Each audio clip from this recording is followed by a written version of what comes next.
Hey guys, it's Chris here for The Process. Today's episode, we're going to get nitty gritty. We're going to get into the minutiae, the details, and we're going to talk about mindset on what you need to do to overcome the power that money has over you. But before we do all that stuff, I'm going to introduce our new co-host. She's an amazing person, and I'm excited to do that with you right now, so stick around.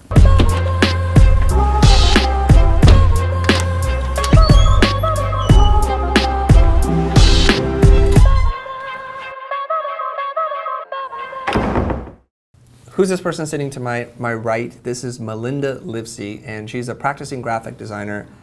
We're going to get into her story, and then we're going to jump into her question. Okay, so you've been out of school now for something like 9 years, if I got that right, and 7 of which you worked in-house as a graphic designer, on and off. Where did you work at? What did you do? That kind of thing. I worked at a large eyewear company in the action sports industry. And so I first started out working in the graphics department doing marketing and advertising. And then later I went into the branding department. We worked on product graphics and in-store graphics, retail displays, and packaging. How did you get this job? I originally got it from a portfolio review at an AIGA event, the portfolio review, and I got picked up there as an intern. And that started my career. And did that happen while you were still in school or after you finished school? Yes, it happened when I was still in school about 2 months before I graduated. Oh, perfect timing then. Okay, so doing the portfolio reviews can be helpful. Becoming part of the AIGA can be helpful. And that led you to get an internship, and after you finished the internship, how long was the internship? The internship lasted probably about 6 months. Okay, it's a longer on the internship side. And then did you get a job offer right after that? I got full-time freelance from there, and they were trying to put me into a full-time position. So that's why the internship took longer too, because they were waiting to hire me on. Okay, that's great. So you're taking little steps towards getting the ultimate goal, which is to secure a full-time job with your degree in design. Now you went to Cal State Fullerton? Yes. And what did you study there? I studied graphic design and illustration. And what drew you to go to Cal State Fullerton? It's not exactly like the mecca for graphic design education, right? Right. And I hope I'm not offending everybody when I say that, but there's a handful of schools that you know about that always come up in terms of where you should go for graphic design. That's not one of them. That's not to say it's a bad school. I'm not trying to throw judgment on anybody and get all snooty on anybody, but why did you go there? I went there out of convenience sake. I lived very close to there, and I originally didn't apply there for the graphic design program. I fell into the graphic design program. That's a double whammy. You went there for convenience sake, and you didn't even pick it. You just kind of fell into it. Yes. But I'm sure that's going to relate to a lot of people who are watching this right now. It's like, yeah, maybe that sounds like you. I don't know. And I chose you very specifically to be on this show because I think you're perfectly positioned from somebody who maybe went to a second or third tier school, studied graphic design, but that wasn't the hot burning thing that you knew you wanted to do until you did it. And you've been in-house and now you're on your own. So this is a perfect opportunity for us to answer a lot of the questions that people might have that are in your shoes right now. Should we jump into it? Yes. All right, what's the question you have for me? I'd like to start off with getting clients. So everybody wants to get clients. I know. Well, I do get a good amount of clients that keep me busy. But there are times where I have to answer the phones, I have to filter the clients and see if they can afford me. But I don't always have the time and resources to take away from the time that I'm working on projects with clients to then getting new business. Okay, let me get into some diagnostic things. Now, those of you guys that are watching right now, I want you to get out a piece of paper or something and take some notes, because I'm going to ask Melinda these questions, and then you can write them down and play along, okay? So let's go. All right, you're working. So how many hours a week are you working on average? On admin and client work, or would you say on the actual project? On the actual projects. Like, what's taking up all your time? I would say about, if I'm working roughly 40 hours a week, then 30 are going to project work. Okay. And the other 10 is going to admin or? Admin, phone calls. Phone calls, what do you mean? Who are you calling? Incoming clients. So people New biz? Yes. All right. So how much time are you spending a week dealing with new biz inquiries? I Being would that this is a brand new person that you don't even know about. Okay. Brand new people. I Yeah. get at least 2 to 3 inquiries. You do. That's pretty good. I week? mean, it's feast or famine. Sometimes it's that much, could and be sometimes crickets? it's 0 for 3 weeks. Okay. But when it's an average good week, then Yeah, I'm talking about average. So Average. we lop off the high and the low, right? okay. If we're doing average, I believe that's what we said at the beginning of the show. let's go with 1 inquiry a week. would That's be- still good. Yeah. So 1 new business inquiry a week. Are they calling you up? Are they sending you an email? How are they reaching out to you? They're both. I get text, email, and call. Text? Yes. People have your cell phone number? They do because it's normally referrals. So it's a family member has referred them. They just give them my phone number, and they probably say, go shoot her a text. I get emails, and most of my clients come from referrals. Okay. Actually, a lot, probably 90%. So 90%. Okay. What is the average size of engagement? If we're talking about the size of one project, could be a logo, a brochure, anything that you do, dollar-wise, what's the average size? Average would be about 800 to 1,000. Okay. Is that what you want to charge, or is that just what they can afford? I would like to charge more, but that's what Like they how can much more? afford. How much more? Yeah. Well, for projects, I would like to charge a lot more because I feel like those tinier projects are what eats up most of my time. Okay. So I feel good about where my branding, my logo pricing is at, which is around 5,000 to 6,000. Uh-huh. But those smaller projects that are coming in come in anywhere from like 200 to 600 or 800. Okay, that then puts you at your average between 800 to 1,000. So those projects are bringing down my average So why do you agree to accept them? because I need the money. How badly do you need the money? When you say you need the money, I just need to clarify that. I mean, I need to be famous. I need to be a superstar. I need to be dating somebody amazing. That's really a want. Sure. So do you have some kind of financial need that is driving that decision to take on work that is a lot less? Well, I have agreed with myself to give myself a paycheck, a certain amount, so that I can count on that to pay my bills. And so there is a certain number that I am trying to meet. How much is that number? $1,750 every 2 weeks after taxes. Okay, $1,750 every 2 weeks. So that's $3,000 a month after tax? Right, after tax and No, that's more than $3,000, right? 3,500. $3,500, yeah, sorry. My math is not good this morning, you guys. So 3.5K after taxes. So what is it before tax? This is too complicated for me. I need to know what your gross revenue needs to be every Okay. single month. What would that Then be? I need to bring up my spreadsheet.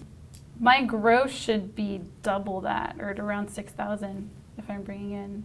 You're Because probably I about save 6. extra. It's not quite Well, 50% tax yet, is it? No, but I try and save extra for business expenses too.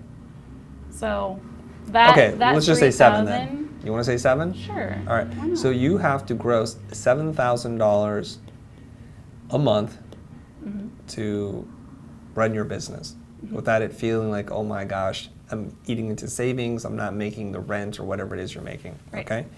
And you're a dual family income, right? So this is just your contribution to your family. Right. Now, it's an expensive thing to live in California. We know that. So some of you guys that are watching saying, $7,000 is more than I'm making a year. Let's just put it in context, you guys. It costs a lot to live here. We don't want to get into all that in terms of the rent. The single biggest thing that you're going to be paying out is probably rent, right? Yeah. That's your single largest living expense. So 7,000. Okay, so let's do a little bit of math. For these logo jobs, let's say it's 5,500. It's a weird number, so you're going to have to do the math for me. How many hours are you putting into doing that? I put in normally. Hold on. We're probably losing Oh, half hold the on, hold audience right now because we're doing a lot of math. But guys, stick with me. You'll see why we're talking about this, okay? We got to get into the business of design. And part of that is knowing your numbers. 36 to 40 hours are what I'm averaging on these branding jobs. Okay, you know what that average is? Just give me one number. 40 hours. 40 hours. So do the math, and how much are you getting paid per hour? So go ahead. $137.50. $137.50. Perfect. An hour. Yes. Okay. Have you ever calculated this before? Oh yeah, I have a You have? spreadsheet for all my branding So you know clients. this? Yeah. Okay. I just don't have it pulled up right now. Okay, that's fine. And then when you do this other work that is in the lower tier, what are you working for in terms of an hour? I usually don't charge per hour, but if I do... No, but forget about you No. charging an hour. Right. If the project's $500 and you spend 10 hours on it, that's what you're effectively getting paid. Not what they're paying you, but that's the rate that you're working at. So we need to figure that out. So let's take an average, one of these lower tier referrals that's not a logo branding job, and they're going to pay you $500 or $700 or $800, whatever you want to say it's going to be. How long does it take for you to typically produce that work? I usually break it down to $100 an hour. So you're doing it for It's rough. 8 hours? Roughly goes into 8 hours, maybe less. It's probably less. It wouldn't go over 8 hours. Oh, okay. I see. All right. So are we going to say it's about $100 an hour? Yeah. Okay. Are you sure about this? My spider sense is going off. Yeah. You're saying that it takes you significantly less time to do the lower budget jobs, but you could do it faster, and so it works out just fine. Right. I thought it'd be a more dramatic difference, to be honest. But I do have one client in particular I'm doing production work on, which is $75 an hour, and it's on-call basis, which I need to update that relationship, because that's also breaking into it's task switching a lot. Yeah, and so it's hard I'm to do losing that. a lot of mental energy and time when I'm task switching on that too. Okay. So in order for us to get a really clear picture as to what's going on here, you are working at a lot of different rates. When you're working at your highest rate, which is $137.50, you're doing really well for yourself. And when you're doing production work, it's $75 an hour. And that's not bad per se. That's actually pretty good, except for the thing that we're not taking into account is the time it takes you to get back into the work, to find the files, to kind of recover your steps and say, okay, I'm back in it and now I begin work, and then the time it takes you to get out of that project into the next thing. So there's such a thing that is billable hours, and then you look at, wow, I can only bill for 4 hours today, but it's now 9 o'clock at night. What have I done? What is going on? What happened to the time? Okay.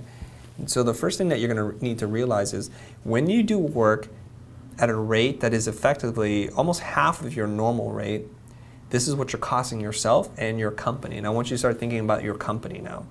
Okay? Now, a couple things we want to think about. So the initial question is, how do I deal with new business? And if you don't deal with new business, you're not going to have a company for very long. That's the single most important part of what you're doing. You work really hard, you do really good work in hopes that somebody will call you. And when they do call you, you have to bring your A game and you have to give them your full attention. So a couple of things right now that I'm seeing immediately, okay? My first action item for you is to get some help. And I also think that if you realistically are working 40 hours a week, I'm just going to be real with you right now, it's not enough. 40 hours a week is what you do at a desk job somewhere, clocking in and clocking out. That's the full-time gig, and that's why people work a full-time gig, because their hours are more manageable. It's a fallacy to think that people can go start their own business and work the same or less hours. That's not the case, because now you're your own boss and you need to be doing the jobs of 3 people. The person who does the work, the person who does admin, client relationship things, and then doing sales and marketing. So effectively, like, I've not worked a 40-hour week, maybe ever since I started my own company. The hours are somewhere between 60 to 80 or something crazy like that, okay, even more. And so some of you guys are sitting there thinking, okay, now I'm a workaholic, I'm advocating an unhealthy lifestyle. I'm just a realist, you guys. I'm just trying to tell you what it takes to start a business. Like, let's not pile this upon a facade of fantasies and wishes and hopes and dreams. It's a lot of work. It's the grind life, and nobody's joking about that, okay? It does take a lot of work. So this is when people, the way I always said this is like when you're sleeping, dreaming, and thinking about breakfast, I'm sitting there grinding, hustling, doing new business development, writing content. And it will separate the two of us really quickly. Work in, work out, okay? I don't mean to say that you should try to destroy your life and not have a personal relationship, but just to be a realist about that. So the first thing is, I'm not sure you're working enough, and two, you need to get some help. You need to get some help. So when you feel like I'm gonna burn out, that's the time you start to think, I need some help. Okay. Right, and I have a question based off that yes. now. Because I do outsource, not a ton, and what's stopping me is the project management time. That explaining the project to someone new sometimes takes more time and eats up more time than it's worth. And so that too is a hard transition, going from doing it all myself to then taking the time to explain it to someone else and manage that relationship then between them and me and the client. Okay, you're not alone in this. Every entrepreneur, every business owner has had the same exact dilemma. I'm really good at what I do. I'm very efficient. So giving it to somebody else who A, is not going to work at the same level, and you have to accept that. They're never going to be at the same level. But to take the time to explain it to them, to develop a process, it eats up more time. Mm-hmm. But it's something that you're going to have to do. You just have to accept it and figure out an optimal way of doing it, okay? Mm-hmm. If you're working with a revolving roster of designers and people like that, that's going to be tough. It's good to identify people that you like working with, that do great work and that are easy to talk to and take direction really well, and start to kind of say, here are my 2 or 3 people, my go-to people, and I want to develop a relationship with them. Mm-hmm. Okay, I want to give them steady work so they don't have to go and look for work from somebody else. Because if I don't give them enough work, inevitably they have to work for somebody else, and then they won't be available when you need them. Okay? I've already had that happen too. It happens. This is like, welcome to running a business. Mm-hmm. Okay, so you want to delegate. So you want to develop systems that you have in place where it requires, over time, less and less effort for you to job it out. Mm-hmm. To a certain point that you're just going to bring the person in-house. Can you describe a system that I could put in place right now? Well, let's talk about what you're doing now. How are you sending out the work to them? Do you have shared file structures? Do you talk to them via Skype? Do you record a video explaining the project? How do you get assets to them, etc.? Currently, it's all through email. And then if I'm file sharing, most likely it's through Dropbox, or I have Trello, the project management system that Sure. I share with them and track the project that way. Okay. But if it's something really fast and I need them fast, I'll just shoot them an email and attach what I need and be like, hey, this is what it is, or copy and paste the email from the client, explain, put in my description, my explanation, and then attach what I need to. Okay.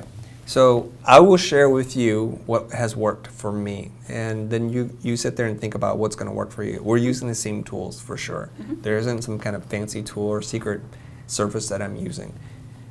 Essentially, my night ends with me writing up what I need the team to do the next day. Mm-hmm. And so we're talking about the work you have to do after work. Okay, so I sit there and I really try to be as clear and to use as few words as possible to describe what it is that I'm looking for. Or if I have references, I'll put it together. I'll create a document. I want to be very clear and thorough about this. Mm-hmm. And a tip that you can do that I haven't done is to record you talking about the notes. Because mm-hmm. the way you say it, maybe you fill in some of the gaps, but all the bullet point stuff is already there, and you send them that video, so it'll be in their inbox at the beginning of their day, no matter where they're at in the world. If they're in the same time zone, that'll be at 9 or 10 a.m., and then they can get to work. Give them all the assets, and you can link everything through Trello if you want. You create a ticket, and that's usually when I put in the notes there and any assets, and I link it all into Dropbox, so it's one little thing, and then I can have visibility on where it's at. So if you guys haven't used Trello before, Trello's a great piece of software that allows you to manage and track cards. Essentially, you create different vertical columns, right? And the columns could be need to do, I'm doing, for review, and done. And so they can move the cards back and forth. So let's say I need 3 logo ideas for this client. And you put it in there and you tag the person. And then when they're ready, they move it to I'm doing it. And they work on it for a while. So you like to see things move from the to do to doing. And then you love to see then from doing to review. And then when you write notes to it, you put it back to do. And then they keep moving these cards back and forth, and you can manage a pretty large team this way. Okay, and then they can ping each other and they can talk to each other. Is that how you're using Trello today? Yes, more or less. It's very close to that. Okay, so you're good on that front. Yes. So I think the thing that I think we're assuming is it's just going to be magic that I can then just download my brain to somebody. Yeah. It But the takes recording, time. I think the recording, that's an idea that I have not tried at all, because typing and describing what I want takes so much longer than just speaking it, like if I was to talk with a person or Yeah. hopping on a Skype call too. So I think that would help maximize my time. There are a lot of tools and resources out there that allow you to record, but let's say you don't want to spend money, you can just use QuickTime. You can screen capture via QuickTime. It's totally free. You can speak into it. Another function that people don't know too much about is inside Keynote. Let's say all your bullet points and the images that you want to reference are already there. You can rehearse and record the audio and then export the file with audio annotations attached to it. Done. Oh. And that's a super clean system. And you can even edit it if you want. It's not a great editor, but that's what you can do. Okay? So you go into rehearse mode, you speak into it, and you step through the slides. It syncs up the voice with where you're at in terms of the slides. And you can export it as a QuickTime movie, upload it, and be done. That helps. Okay? So let's get back into it. Yes. How do you feel about me saying you need to work longer? Well, now I feel like my 40 hours, I feel like I do work a ton more. And so maybe my 40 hours was under averaging how much I work. You sandbagged the estimate? Yeah. Okay. All right, that's fair. So what time do you get up to work, and what time do you go to bed, typically? What time do I get up? I probably get up at 7:30. Okay, and what time are you ready to work, though? 9. So we're going to call it 9.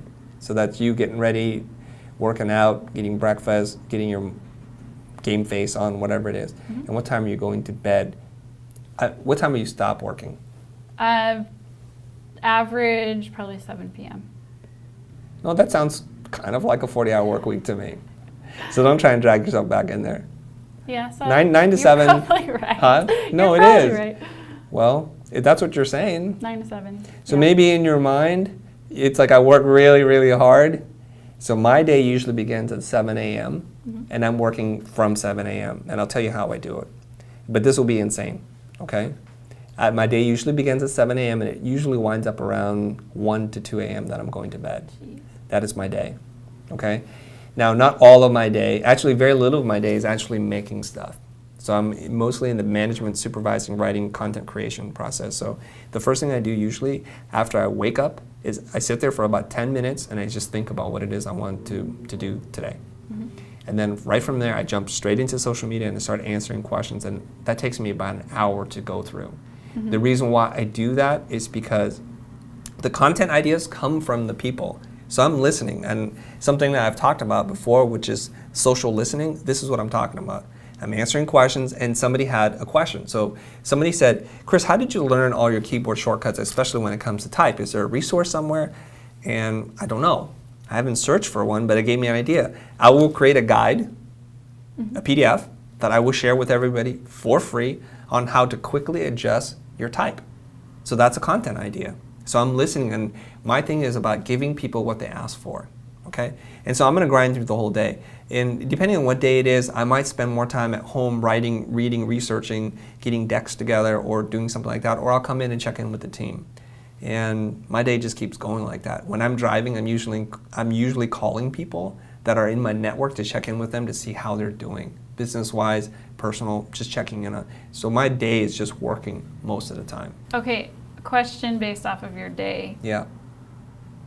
How do you stay so focused? Because that's one issue. That's a big issue with me. Yes. Is the task switching, and not being able then to focus. How do you focus on each of those things and give your full attention to them? This is how you stay focused. Not the piece of paper, but what you write on it. Okay. During the day, you're going to get pulled 100 different directions, and everything is going to seem equally important to you.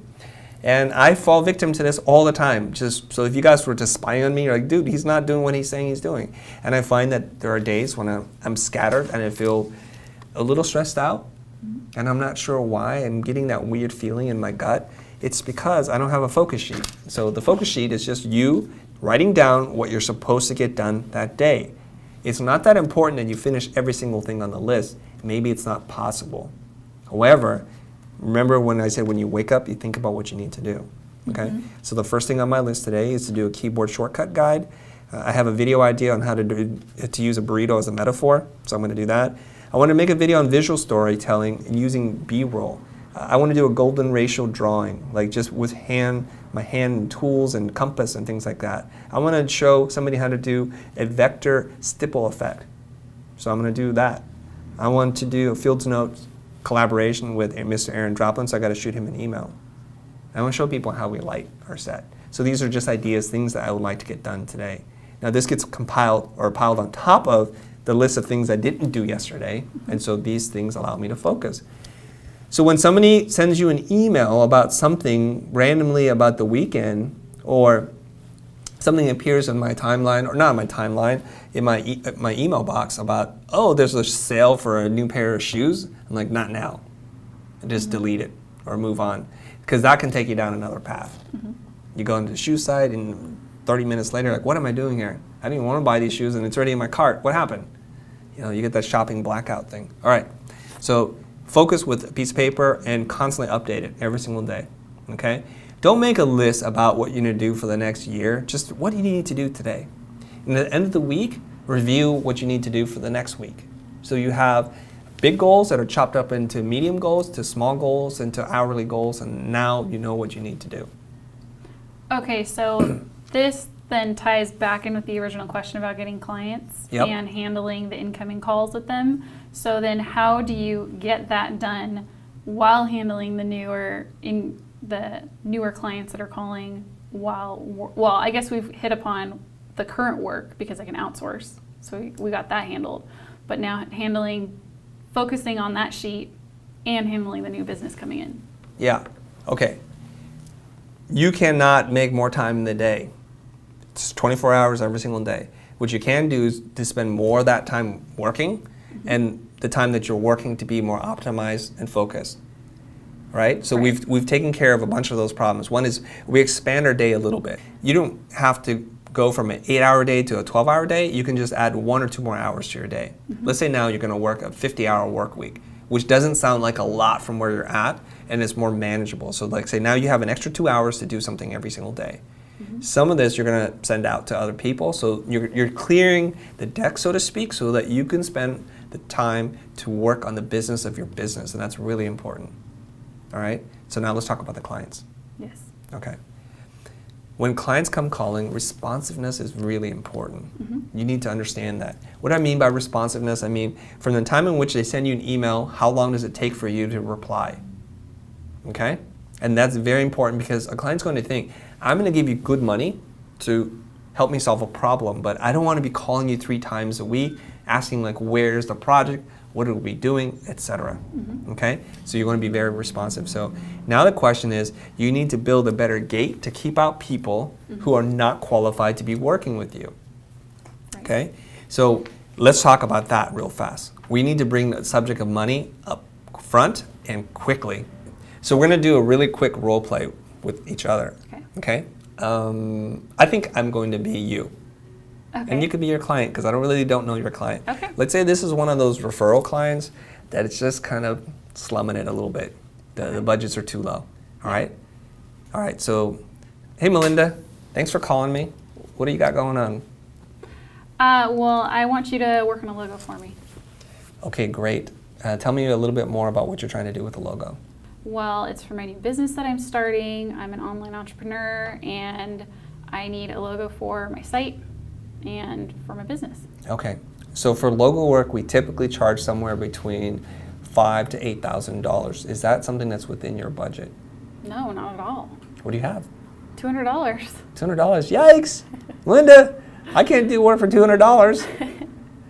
There's probably a site somewhere that you can find. Now, I know Mary's our mutual friend, and there was a time in my life when I did work for that, but I can't sustain myself. You know, we live in California. You know how that is. I can't do work for that.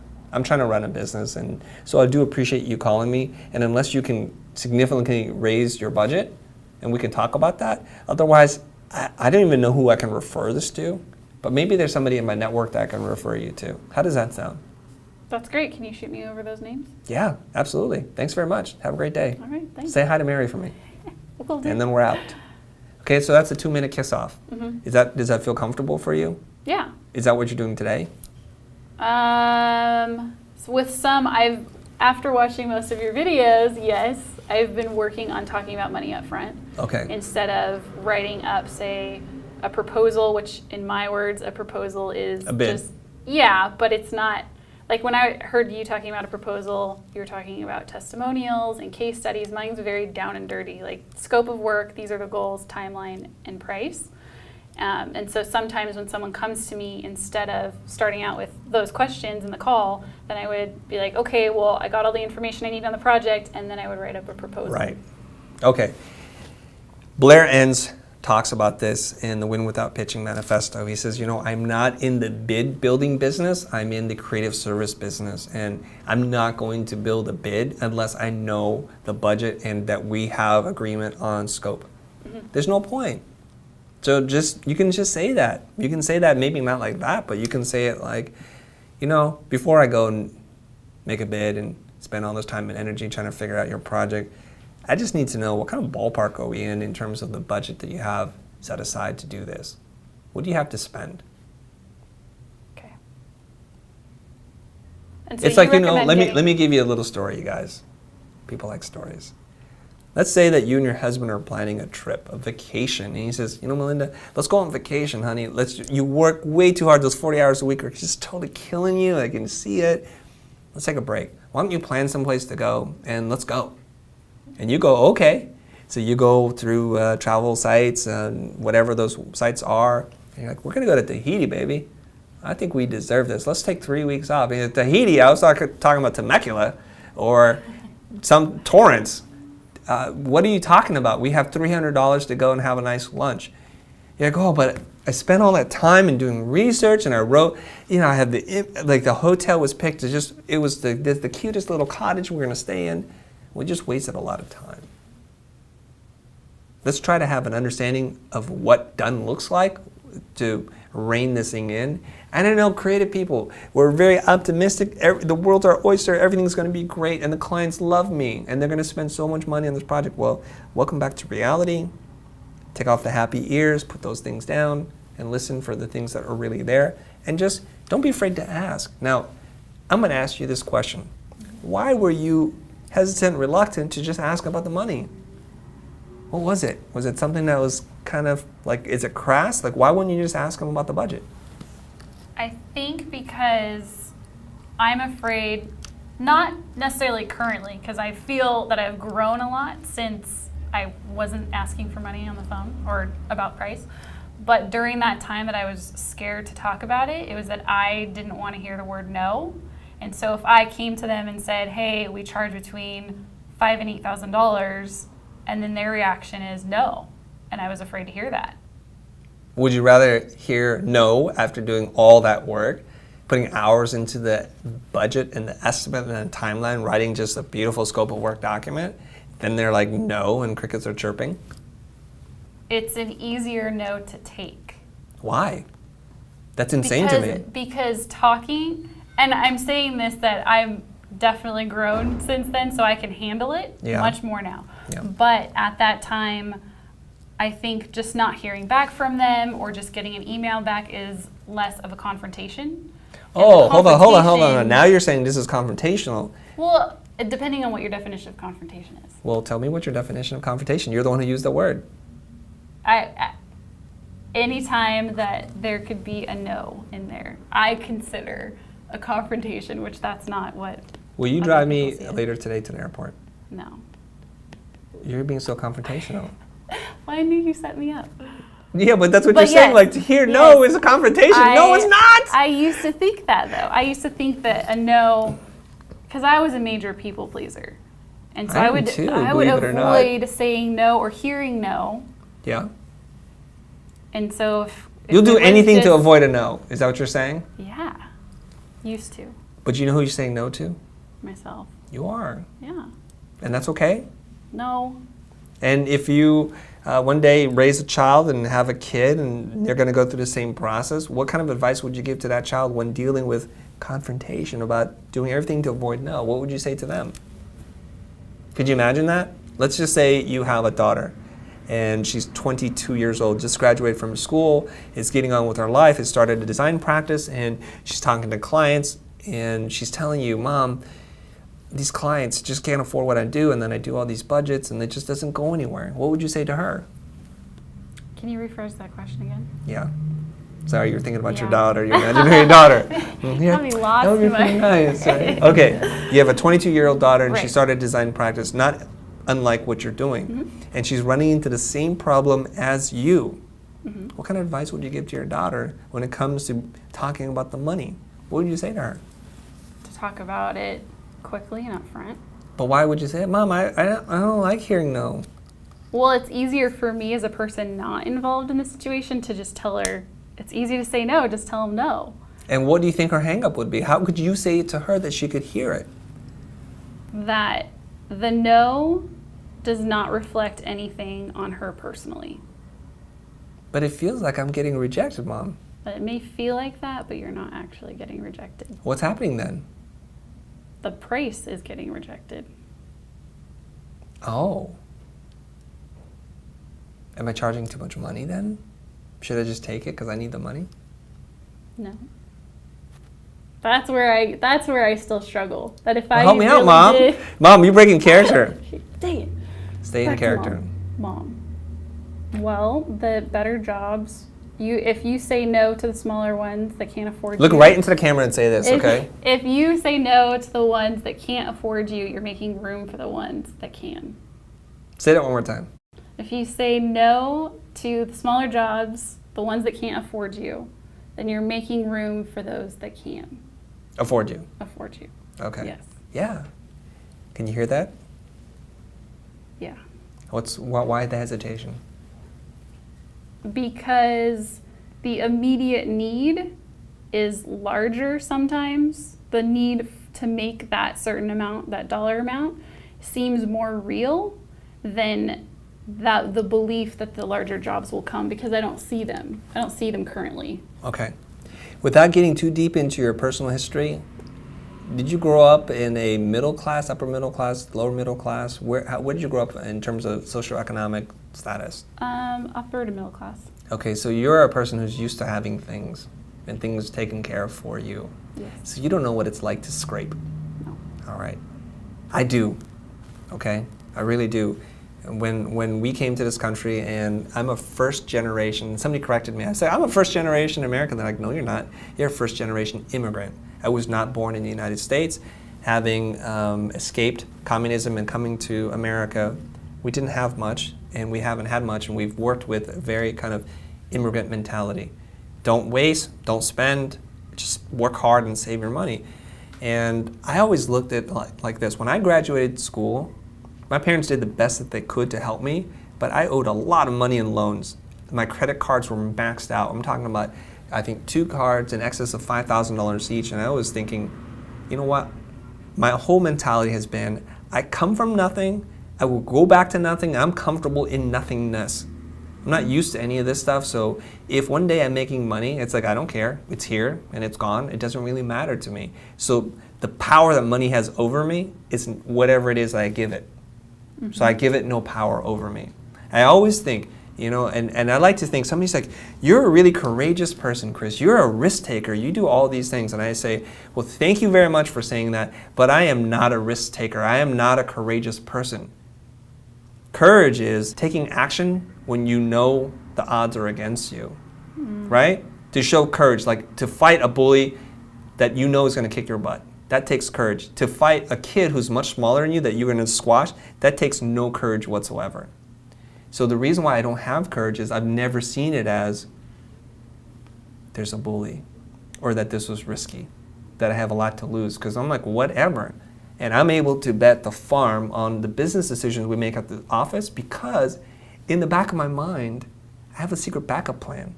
And the backup plan is I'm going to go work for somebody else and let them deal with all the nonsense and get paid hundreds of thousands of dollars. And my life is easy, back to 40 hours a week and barbecue weekends. Mm-hmm. That's my backup plan. I've never had to even come close to executing the backup plan, but that's the mentality. So we need to change the mindset. You're looking at like, oh, the apartment. It's like, you know what? I don't care. I've lived in apartments where people got shot outside the street. Okay, I've been there. These things have happened, and it doesn't matter to me. So the money has no power. To this day, I don't know what's in my bank account. I don't even really care. It's all a game. And I've talked to a friend of mine before when he was bidding on a project. He gave the money all this power over him. So he started to behave unlike himself. And this guy is a very good poker player. And when he plays poker, he does really well. Because you know why? He doesn't care if he wins or loses. And you can't have that attachment. When he's pushing chips into the table, it's nothing. Mm-hmm. And that's how you succeed at that. So you have to release the power that money has over you and go ahead and say no to these other things. Because they're not really in your best interest, they're not moving you forward. Some of it is half of the rate that you're getting paid anyways. Mm-hmm. Why would you accept that? You're not half the person, you're not going to do half the work. Your expenses are not going to disappear by half. So just say no to that, and you're much better off working on developing your brand. Now there's one other thing I want to talk about before we end this segment, okay? I said you have to do a better job of lifting up the gates. The gates is talk about money early and often, mm-hmm. and the other gate is to say it on your site. Now, there's many ways to interpret this, and I have to be careful here. I don't necessarily mean in a prescriptive way for you to go put on, we do brand identities for $7,000 on your site. I don't mean that. How do you bring up the gate? The way we bring up the gate is we show the kind of clients we work with. They are blue chip Fortune 500, Fortune 100 companies, and they're big brands that you've seen. The work is super glossy, so most people come to our site saying, I can't afford you. On the off chance that I can, I'm gonna call them. Okay? So you need to put up work that starts to speak and feel like, I'm expensive. I'm worth it. I work with these big companies and this is how I operate. If you are that kind of company, then I'd like to work with you. There's a simple law of attraction, like attracts like. So when you start working with middle to upper end clients, the little clients, the little mom and pop shops that want you to do a $100 logo, they're going to disappear because they're going to say, she's not for us. I don't think we can afford her, Bobby. They're going to move on. Mm-hmm. And you need to do that, okay? Now, some people will actually put on their site their entire process, what it costs, and because that's how they know to talk about money, and it works really well for them too. So either option works. Okay, so either put that, break down the actual cost, or show the types of clients in that range. Just raise the gate. Okay, you ever go to Barney's, New York? Do you shop at Barney's? I've probably been there once. Okay, I've been there a couple of times. And even when I had money, it's intimidating to go shop at Barney's. I don't know why. And what's going on with me? I have money, I can buy whatever I want here. Mm-hmm. It's expensive clothing. And why is it expensive? Well, you walk in, it's beautiful marble, there's a spiral staircase in the middle of the thing, everybody looks really sharp, there's beautiful people walking around, brands and things that you've not seen, and curated window displays and all this kind of stuff. And they haven't told me one thing with words, but they told me everything with the brand experience. There's a valet guy, he's out front. The last time I went shopping where there's a valet guy, it was like never. And it's in Beverly Hills. So it's saying all these things to me. You can't afford this. Now, that's a little bit snooty, but not on purpose, I guess, and it's something that I imposed on myself, right? So the entire brand experience can be designed to filter out certain kinds of clients. If you show a site with 100 logos, which some people do, literally just a grid of 100 logos, it looks like they're worth $20 to me. Mm-hmm. And so they will continue to get work for that price. And if that works for them, more power to you. It's working. Mm-hmm. I wouldn't show work like that. I would show less work. I would spend more time developing case studies and showing each project in its best possible light so that it looks like it's really expensive and really thoughtful and intentional. That's what I'm going to do. All right. That's it for this segment, you guys. I know this is a lot for us to think about and talk about. We went all over the place, but let's try and sum this thing up. If you are a solopreneur and you're running a creative business, it doesn't really matter where you're at. You need to actually try to buy more time in a day, and you can do that. So let's recap really quickly. Can you recap for me? Yeah. Ms. Co-host? What are the top Sure. high-level things that you need to do to buy more time for your life? Well, add on more time to your day, even if it's just a little bit, an hour at least. Then outsource what you can. Say no to the little jobs that are eating up your time that you're getting paid half of what you should. And make sure money has no power over you. There's one other thing.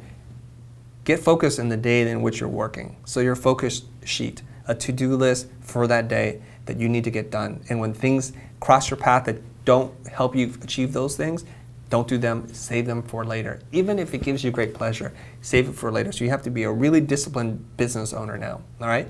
Guys, thanks so much. I hope that you guys really enjoyed this episode with Melinda. If so, we're gonna continue to make more. We've got a couple more ideas that we're gonna run by, so give it some time. I know this one got a little heady, but I'm hoping that it was helpful to you. See you guys next time.